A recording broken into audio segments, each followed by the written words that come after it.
I have no clue what I'm doing here. I'm sitting here. They put me on this desk. I don't know what they want me to do. They said something about doing an opening. So here it goes. Cheap Seats is coming. Cheap Seats is coming. Times Weekly Sports Desk. Big Tony the Rooster coming at you next.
Hey, it's the Rooster, Bobby Leach for the TimesWeekly.com. Come alongside my partner here, Big Bad Tome for 2014. 2014. What happened in 2013, Rooster? We were sitting here a year ago, 2013. We decided to say, okay, we're going to give a good cheap seats, this and other. One cheap seats, that's it. Boy, I'll tell you, are we stuck up on ourselves or what? We give us one cheap seats, that's it. Okay? No more. That's it. One in the tank, that's it for the season. Season over.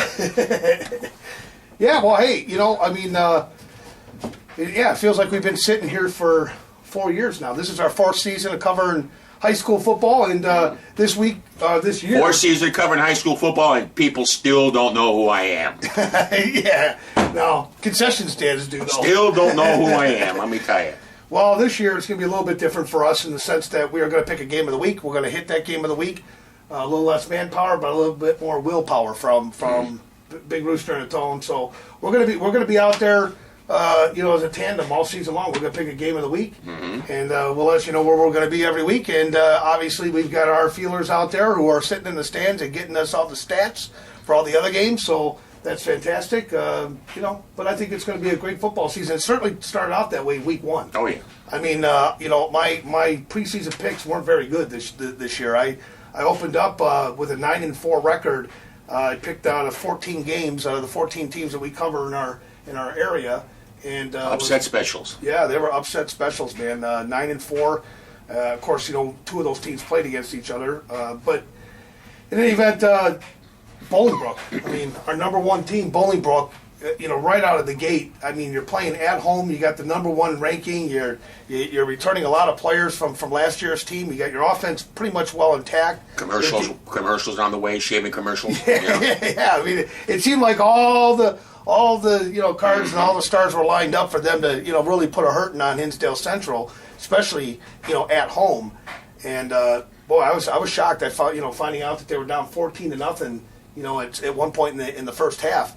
You got to think maybe they were listening to their own press a little bit too much. I mean, I don't know. Maybe they were waiting to go do them shaving commercials. Maybe they were waiting to sign autographs. Maybe they figured the game was already over. Before it started. Hey, Hinsdale Central, maybe they're as good as Hinsdale South, Hinsdale North, whatever. Who we playing? Hinsdale Central. Yeah. Okay. Yeah. I don't know. I mean, but they came back.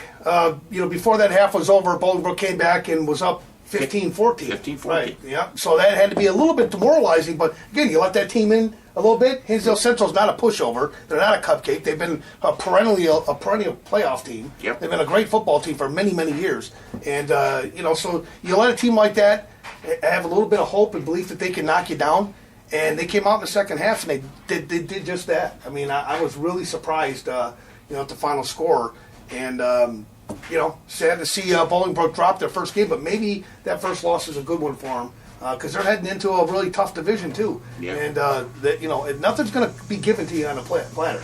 Nope. You could be ranked number one. You can have all the bells and whistles on a car, but at the end of the day, the best looking car isn't always the best car.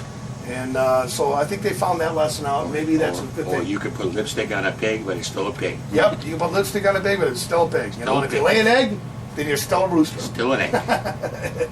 So hey, we got to go and check out for our week 1 game of the week. We went and saw Joliet Catholic play Providence, which is always a week 1. Hey, let me tell you something. The rotation of the earth went a different direction. Joliet Catholic, known for their high-powered rushing offense, only got 61 yards. Yeah. And their defense was better than their offense. How did that happen? Yeah. I got to give it to them. Their defense was. Providence came out. There's 2 things that Providence did to Joliet Catholic. One, I think they expected. The second, they didn't expect. Their offense came out and spread them out. And I think that everybody that plays Joliet Catholic is going to try to do the same thing, spread them out. But I'm here to tell you that their defensive backfield plays much better this year. They were much better in coverage. I think largely the reason why they gave up some of the plays that they gave up was just size. You got guys that are 6'3", 6'4". You got a Notre Dame recruit out there and an Iowa recruit out there. 2 Division I. Godzilla and King Kong. Yeah, right. You got everything you need. I just think that they were out muscled in that case. But ultimately, though, their defense did look a lot better. Their offense, though, they struggled against what Providence threw at them was a curveball. They showed up in a 4-man defensive front. And that's something new that even Coach Sharp said after the game. He's like, man, they caught us off guard. We've got a young offensive line. We prepared for a 3-4 defense. That's what they've always run against us. The last 5 or 6 years that they played each other, that's the kind of defense they were up against. That's what they prepared for. And to adjust to a 4-man front, midstream in a game, especially in week 1, with a new offensive line, a relatively new offensive line, it proved to be a really tough task. They had some blocking assignments that they weren't able to pick up right away, and it hurt them. It kept them in a hole in that first half. Coach Sharp, he's an 18-year veteran, 180 wins, 10-win season average. Hall of Fame coach, or going to be a Hall of Fame coach. He'll do some readjusting, tinkering, fixing. He'll fix it. He'll right the ship. I will say, though, Coach Sharp, he threw more than I had ever seen Joliet Catholic throw the ball. They were throwing the ball a lot. Like I said, the rotation of the earth went the opposite direction. Even the Sister Mary Jesus couldn't help these guys. Yeah, no, they threw the ball a lot more. And, there was one play that kind of puzzled me in the first half. It's second quarter. You're down midway through the second quarter. You're down 7-0. Plenty of time left in the game. The game's not out of control. Joliet's defense is really doing a good job, nice job keeping Providence in front of them. And they went for it on 4th down, I think somewhere around their home 35-yard line, and didn't get it. And, 4 or 5 plays later, Providence is scoring and now up 14-0 heading into the half. And you think, man, why would you go for it? Why, I guess we could all play armchair quarterback, in that situation. In fact, they called a timeout. So it gave them, even that much more suspect. You've got to give Coach Sharp credit. He's got, what they call that, huevos? They got huevos, but I think that was a risky play. And I think if, 9 times out of 10, if given the same situation, I don't know that Coach Sharp would go for it again. First game of the season, why not? Yeah, but why not, right? It's a non-conference game, but, it's a big one. You get to test your players. But, again, as impressed as I was with the Joliet Catholic defense, I got to tell you, I was really impressed with Providence all the way around. Their defense was solid. Their linebackers were solid. Their defensive line was putting a lot of pressure on the quarterback. Mm-hmm. And, I think they did a phenomenal job defensively. And offensively, I think that they were such well-balanced. I don't know that any one particular part of their game was better than the other. It was the fact that all of them seemed to work. If one worked, then the other one worked. Spread them out. Spread the wealth. Yep, they were able to spread the wealth. Justin Hummer for 25 for 30. Yeah. A couple touchdowns, 266. Yep. I'll take those numbers any day. And he everybody 5 for 70, 5 for 70, 5 for 63. God, running back at 5 for 23. Everything was spread even. Yeah, spread even. So I think they tried to take away Miles Boykin at the beginning of that game. Mm-hmm. He's clearly their biggest threat on the field, and they did a good job in the first half. Keeping the ball away from Miles until the second quarter when he finally got loose and he stretched, in the end zone for that score. But right when you think that JCA is completely out of the game, it's 14-0. You think there's 3 minutes to go in a half. They're not going to move the ball. They put together a nice drive, and they get themselves into position for a field goal try. And when they started trotting out their field goal, you're thinking, okay, people are laughing. yeah, 53 yards. yeah, 53-yard field goal, or 54-yard field That's goal. why the Sister Mary Jesus turned the wind in the opposite direction. Yeah. I mean, I thought this is going to be a fake, or there was a pretty good stiff wind to his back. But I don't care who you are, a 53, 54-yard field goal, depending on your viewpoint. I thought it was more of a 53-yard shot. I think others thought it was a 54-yard shot. Division I schools are coming, huh? Yeah, I mean, the kid drilled it, and he had leg. I mean, he had room. That was good from 60. Trust me, that was good from 60.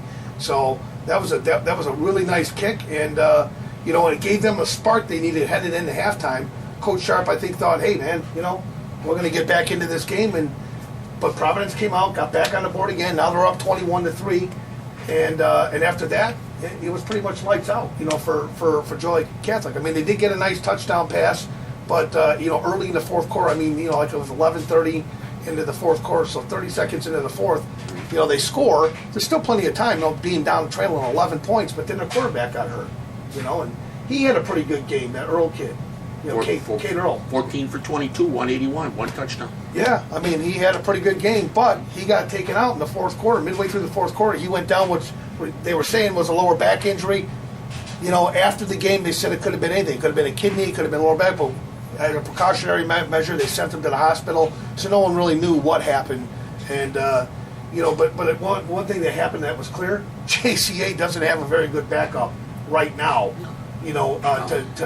to Earl. I mean, so if Earl's out, there could be some trouble for JCA. We'll see this week. Hopefully, he'll be back, and it's just a minor injury, and he'll be back this weekend and playing. Yeah. Joliet Catholic has had that injury bug a couple of times. Ty Isaac, that one year, he went down against Providence too, and they lost him for most of the season. Ty Isaac. And pass for the pass. Blast for the pass. Well, you know what though? You can't get rid of. You can't let Ty Isaac alone. Can't leave him alone. No. Let's get do we have an Aaron Bailey sighting? Yeah, Aaron Bailey's still in Illinois. Ty Isaac left USC, went to Michigan, but I heard he was ruled ineligible for 1 year. For 1 year, so he's going to have to sit. He says, "I got to go help my mom. She lives in Shorewood, Illinois." Yeah, well, I mean, hey, whatever works. Mm-hmm. So let's talk about some of the other games. I mean, I'm equally impressed. Lincoln Way West. Lincoln Way West travels to Sycamore. Last year they lost to Sycamore first game of the season. In fact, they lost to them the first game of the season and the last game of the season to Sycamore in the playoffs. And this time they go to Sycamore and they beat Sycamore on the road by 14-3. Pretty impressive win in week 1 for them. Always been a big Lincoln Way West fan since we started. Yeah, I mean they're a team that has made the playoffs. I think 5 or 6 years that they've been around.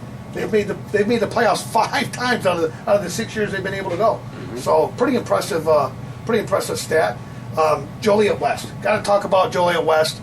What a great victory it was for them to go on the road and beat a good Tinley Park team 20-18 on the road. I mean, that was a great test early, and they came through. Their defense came through for them. Coach Jason doing his thing out there. Yeah, I mean, like I said, I like Joliet West. I like the Tigers. I think they're gonna have some great opportunities to do some good things this year. Wide open blue. It's a wide open blue. I'm not gonna say, it's funny.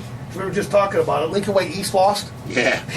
Bolingbrook lost. At home, I'm telling you. Lockport lost. Joliet Central lost. Sandburg lost. Yeah. I mean, HF won.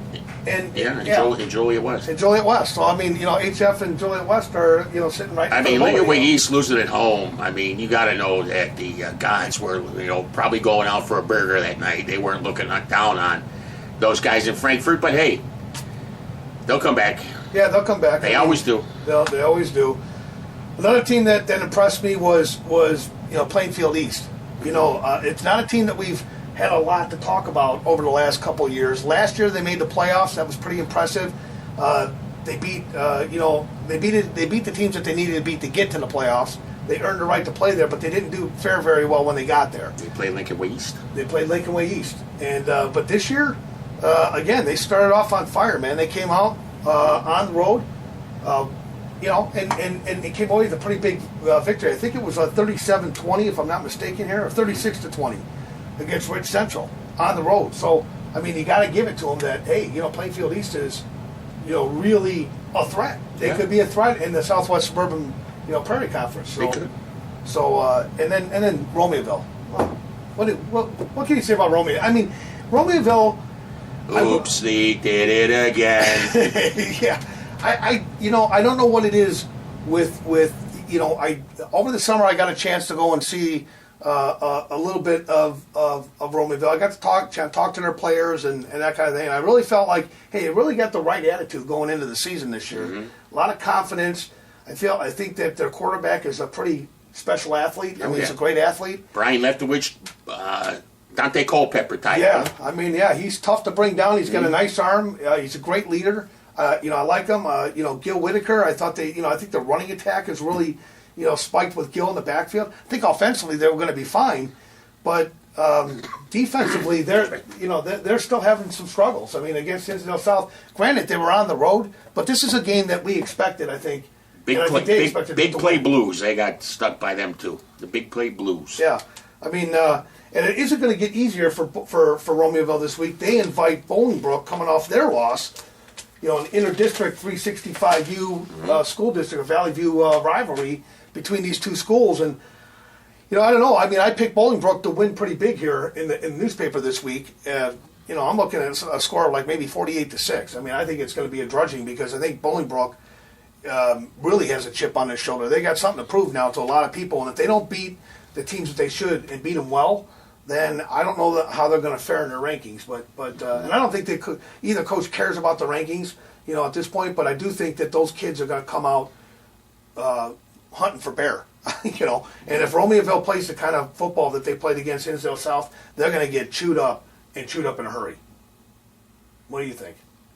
Yeah, what do I think? I've seen Romeoville all summer.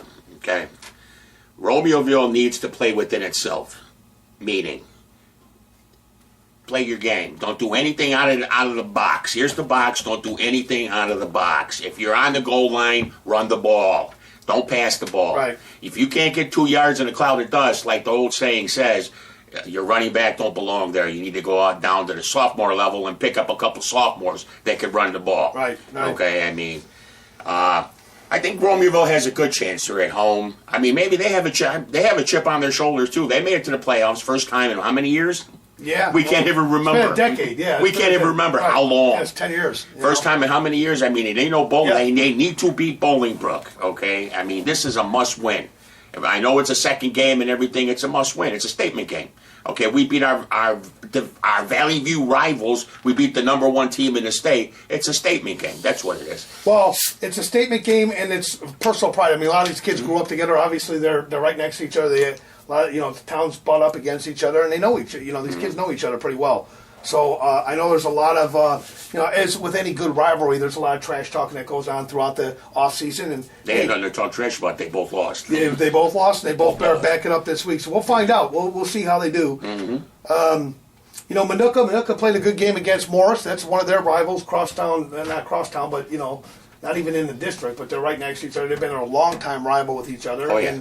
And Minooka coming off the season that they had last year, which was pretty pathetic. I mean, they had a really rough year last year. They had a lot of kids quit the football team or leave the football team, and there was a lot of disarray on that team last year. And I think if the coach, if Forsyth comes in this year and had the same problems that he experienced last year, I don't know that he'd be a coach, in Minooka very long. I think that they would run him out of town if he didn't get a hold of that. It looks like he might have gotten a hold of that and curbed it. So I think that the kids that are there bought into his system now, and hopefully that's going to pay dividends for them. It certainly did in week one against Morris with a one touchdown win, 28-21 win. Morris gave them a comeback, though. They were down about 3 touchdowns going into the third quarter, I think. Yeah. Second, third quarter around there. But that's a rivalry game. Morris gave them a comeback. Yeah, you got to put a death nail in when you're playing your rival. It doesn't matter really where you're at. It's they're going to come and hang tough with you, and that's what Morris did. So you got to give them credit. Yep. And then let's talk a little bit about Plainfield North. Plainfield North, again, opened the season with a loss here. Again, they're on the road at Mateo Valley, lost 45-28. But this week, I think that they're gonna have a good shot against Kankakee. They got Kankakee, downstate Kankakee, coming to their football field at home. I think they'll even their record at 1-1. Kankakee's a good football team or a decent football team, but they got 580 kids in the school. I mean, they're a tiny school compared to 2,000. I mean, you're talking about a school that's 3A, playing a school that arguably is 8A. is certainly 7A, but it could be Plainfield North should wipe the floor with them. Yeah, they should wipe the floor with them, and I expect that they will, and they'll right the ship. Yep. Plainfield South lost to a very good Lamont team, 17-7. It was a good game, from what I understand. I wasn't there, but one of our guys was, and apparently it was a really good game. But Coach, Brett Coy is back, from.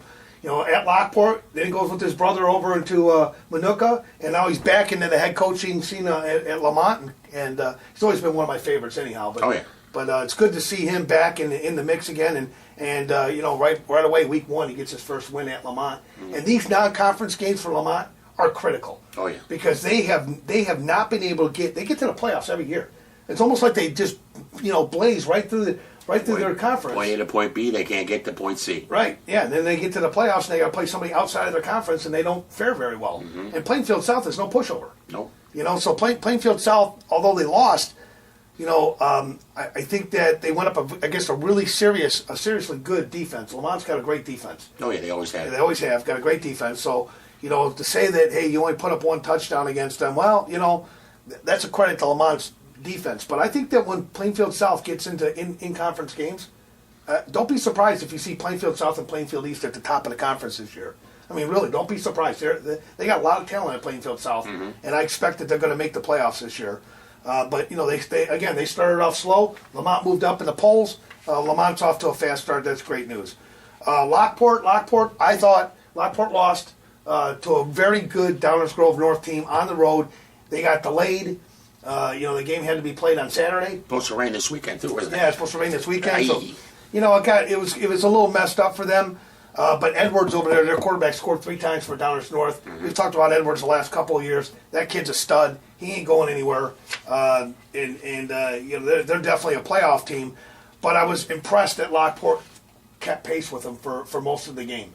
And I think Lockport's going to be okay. I'm impressed that they had their offense put up some numbers. Yeah, their offense put up some numbers. It wasn't as apathetic as it was last year. I mean, mm-hmm. I think it was their offensive production last year was anemic. Mm-hmm. And so to see them at least move the ball and get a couple of scores in, I think that's a positive step forward for Lockport. And given the circumstances of their own conference this year, it's a wide open game. So, Lockport needs those non-conference wins, but they could find themselves beating a few teams here in the blue. Oh yeah.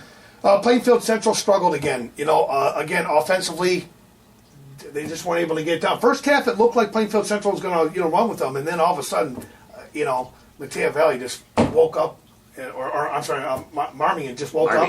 Marmion woke up and just Plainfield Central Coach John Jackson. Yeah, John Jackson.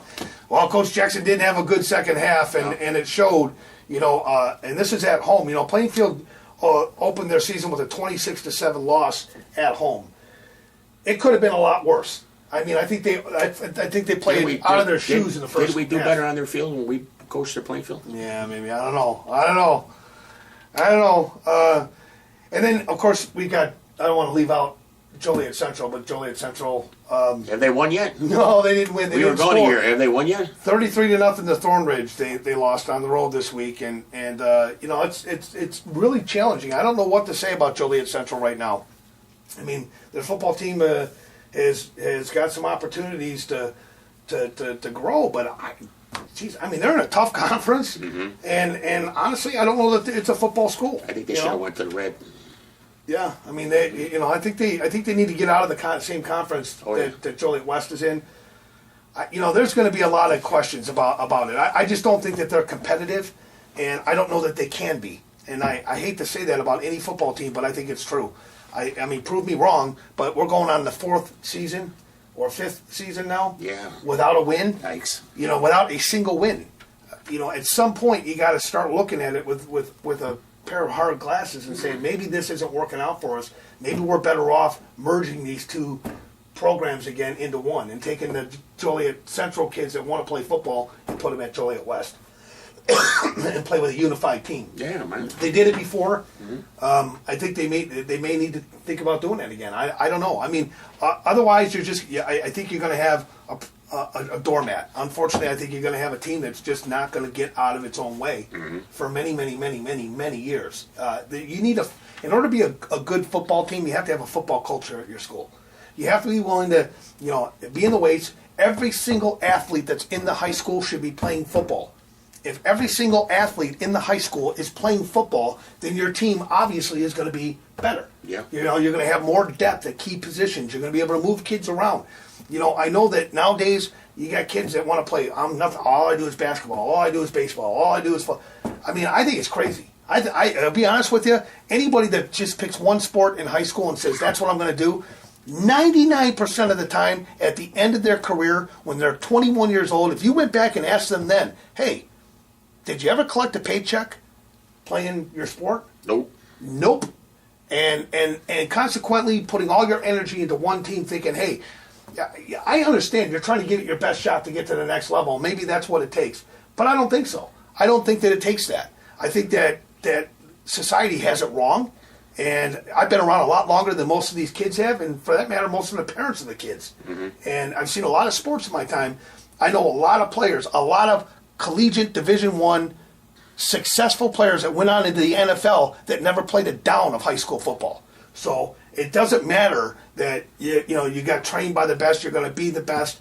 That's not what it is. And I think that there's a lucky concoction sometimes that falls in line, and there's a lot. I mean, there's a lot of great players that have never collected a paycheck, mm-hmm. and you scratch your head going, how come he didn't make it? You got to remember that it costs a lot of money. I mean, it's a lot of money to play 4 sports or 3 sports. Well, and that's part of it too. I mean, there's a lot of money involved, but I mean, this is where your boosters have to step up and raise funds throughout the year to help your athletic programs. Mm-hmm. I just don't think that if you're a school like Joliet Central, if you don't have every athlete on the football field playing for you and suited up in pads on a Friday or Saturday, depending on where you're playing, if you don't have all your athletes on the field, you have literally no shot of beating a good football team. Yeah. Because you go to a team like Lincoln Way East or you go to a team like Bolingbrook, where they've got more kids on their varsity team than most programs have top to bottom in their full football program. Yep. And they take it seriously. So I know that there are good football players on the team, but it takes more than 11 or 22 kids to win a high school football game. It takes 70 players that are all talented and that are all willing to sell out for the coach's system. All going in the same direction. It takes a lot of people, man. And if you don't have that, you're going to get out muscled. So I think Joliet Central's in for another long season, unfortunately. But this week, our game of the week this week is going to be what? Where are we going to go? We going to the Ville? We're going to go to the Ville? See the brook. So I guess we go to the brook and the Ville. We're going to be at Romeoville Bolingbrook this week, and we'll check it out and see what happens. I mean, I don't know. I mean, I guess I'm going to stick with Bolingbrook. I'm going to say it's a 48-7, 48-6 win. I just don't see Romeoville scoring twice on I don't see Romeoville laying a 48 point egg to Bolingbrook. I think it's gonna be closer. It's kind of it depends who wants it more. Okay, because I'll tell you, they both laid eggs the first week of the season. Oh yeah, give or take. I mean, let's call a diamond, a heart, whatever they call it. Okay, they both laid eggs. I mean, they both thought they were better than they were. It's more of a, basically a rejuvenated game. Let's start the season over again. We're now 0-0. We're playing our division. We're our Valley View district rivals. Is that the right terminology? Yep. Okay. And let's see what we got. But I think Romeoville, you never know. Like I said, if Romeoville can play within itself, okay, do all the little things, not give up the big play, okay. They got 71 tackles against Hinsdale South. I mean, they ran the ball. Kelvin Davis, 63 yards. He was their leading rusher. Kelvin Davis, he's a good field general. I don't know. They got guys that can catch. Deontay Jordan, he's caught 103 yards. Chucky Hunter scored 2 touchdowns last week. You never know.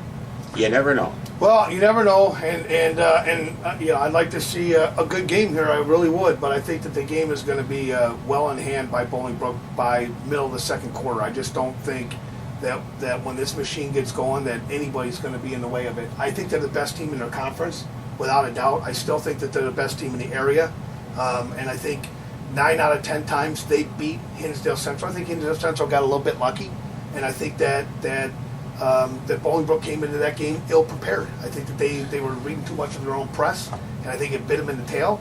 And that's not necessarily a bad thing in week one of a football season. I don't know if Hinsdale Central got lucky per se. Well, I say they got lucky.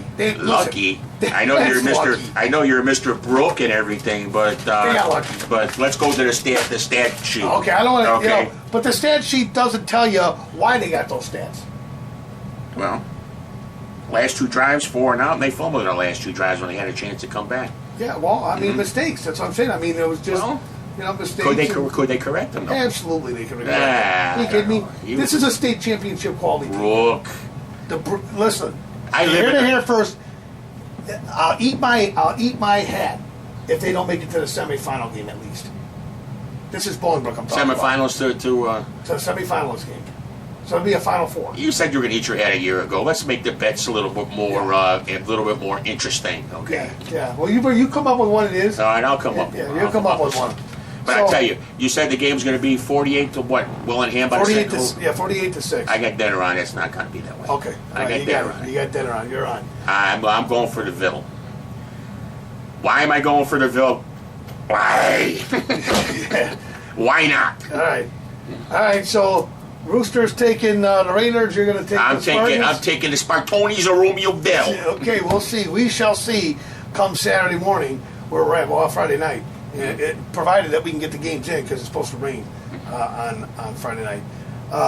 One thing I do want to get to is a column that I wrote this week regarding high school football and alcohol consumption at games. We were at the Providence Joliet Catholic game, and I noticed fans and adults in the parking lot enjoying a beer. And and it was low key. It was nobody out of control. But I mean, obviously there was alcohol in the parking lot. And I got to be honest with you, I was a little uneasy with it, and I still am. I don't think that should be tolerated at a high school football game. And I don't care if you're a public high school or a private institution. I really don't care. It's not right, in my opinion, and it's only my opinion. I don't think it's right. I think it sends a very bad message to kids. I mean, you go to a high school football game, and 90% of the time, I'm seeing kids, little kids. I'm talking 5, 6, 7-year-old kids running around in the end zones and having a good time. You've got, let's not forget that this isn't a college football game. It's not a NFL football game where I wouldn't give it a second thought. If you're having a beer, great. I'll probably join you. I'm off work and I'm tailgating at a Bears game. Okay, I understand that. But what I don't understand is when you do it at a high school football game. I think it's wrong. I checked with the IHSA, and the IHSA is a little ambiguous about their policy on it. They forbid any alcohol consumption at all at any state series. High school. Yeah. I mean, so if the IHSA says, hey, you can't drink or have any of this stuff at any one of our state series games, or the venue can't condone it at any of these state series games, then why then do we allow it, at a high school? I don't know, and I honestly, and I said this in my column, I didn't do a lot of research when it comes to this, but I doubt very seriously that I could go to Bolingbrook High School with a case of beer, sit in the parking lot with Big Tone here, and put a few back before the football game and not expect to get thrown out of off the. Will there be sliders involved? Yeah, it could be sliders involved, but I think that we would get tossed for that. And I think that the rules should apply the same for public high schools and private high schools. I don't care if it's a Catholic institution or not. For that matter, I think you should be holding yourself to even a higher standard if that's the case. To me, enough's enough. If you're drinking in a high school game, then and there's no rule to stop it, then who am I? I guess I'm just another adult out there complaining. But I don't like it. I have a child that's in high school right now, and I think it sends the wrong message to my kid who is going there and thinking, hey, how come we're not tailgating? It's our football team. Why aren't we tailgating and drinking? I just think it sends the wrong message. Mm-hmm. There's just no place for it at a high school football game. And I'm not saying that anybody got out of hand. I'm not saying that that anything was illegal, because it clearly was not.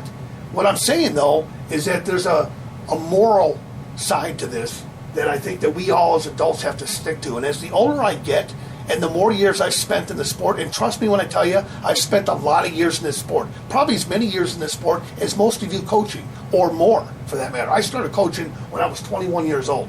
So I'm not going to tell you how old I am, but I know I've been involved in this sport for more than 30 years. And I've seen a lot come and go. I don't remember ever seeing or ever being allowed that alcohol was something that was condoned. And so I'm disappointed that Memorial Stadium, that security didn't make sure that they're policing that. I mean, this is a public stadium. And, I don't know. I just think it's wrong. And I think that somebody should address it. And I think it's sad that we have to put things in writing. But, I, for one, would like to see the IHSA, if they have the jurisdiction to do so, create some sort of a policy that is ironclad, that says absolutely not. Just like they said in their own policies and bylaws, were at state series games, it's forbidden. It should be forbidden at all games, irregardless, in all IHSA events. Or don't compete for a state championship. That's okay. If you don't want to follow the rules, don't follow them. But why is it that you can follow different rules than this school can follow?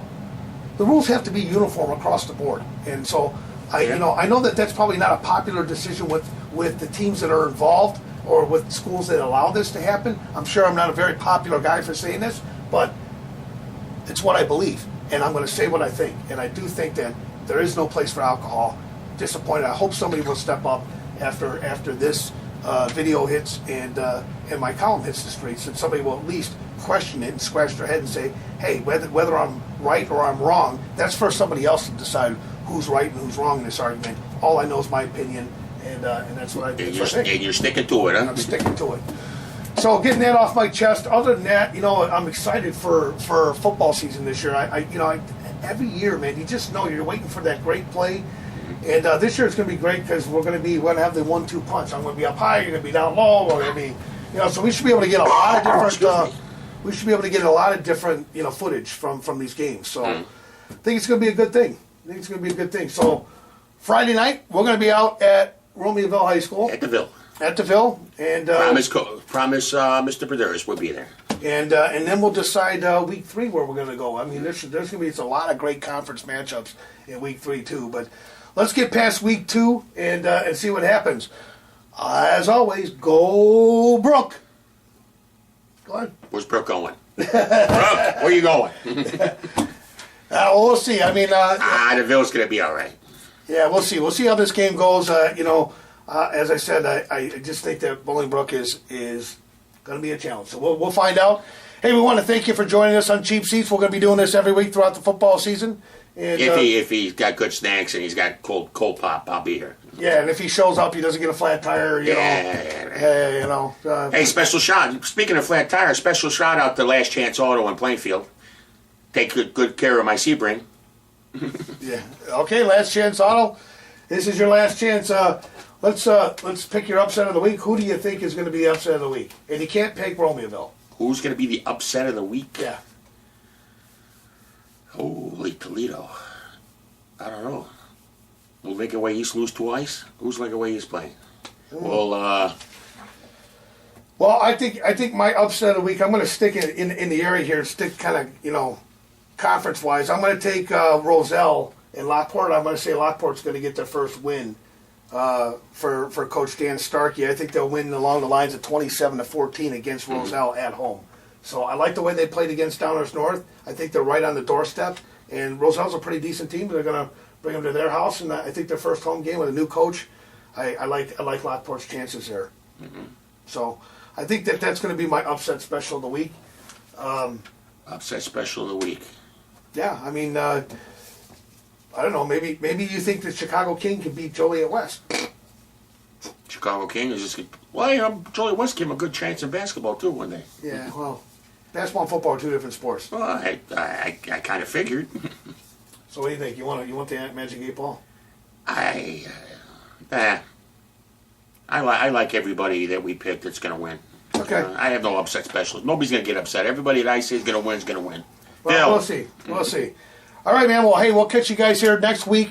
Don't forget to check out www.thetimesweekly.com. That's where you can see all of our columns and sports writings and videos and all kinds of good stuff over there. So if you want to follow high school football in the area in the southwest suburbs, you want to be at thetimesweekly.com. Yo, Rooster.